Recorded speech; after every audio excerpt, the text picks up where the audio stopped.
Δεν τηλέφωνο το βλαμμένο. Έλα, κουρέλι. Ναι.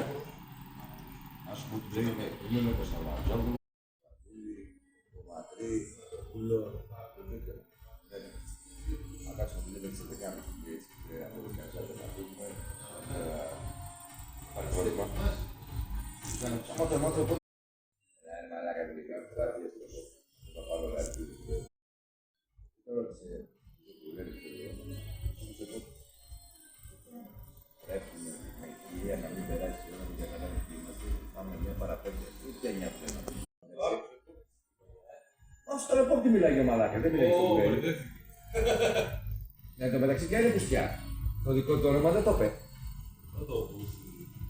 Δεν είναι το πουλό. Νομίζω το βλέπα. Πήρα από το όνομα, έλα ρε μαλάκα. Νομίζω ότι κατάλαβε τι είναι.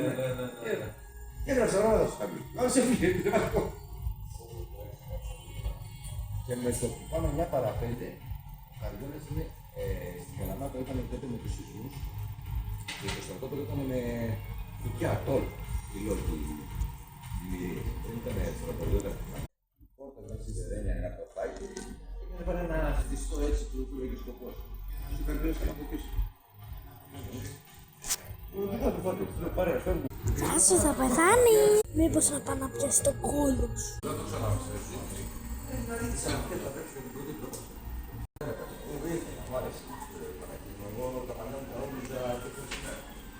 Για εσάς παιδιά, όποιοι θέλουν να είναι στο κόκκινο, να βάλουν like.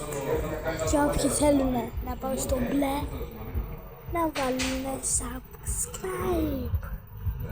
Και γράψτε μου στα σχόλια από πού είμαι πιο όμορφος, από εδώ και από εδώ. Και μετά μιλάμε. Τα λέμε σε ένα άλλο βίντεο ή σε ένα live. Γεια σας. Τώρα θα φτιάξουμε ένα μπισκοτάκι. Χωπα. Ναι.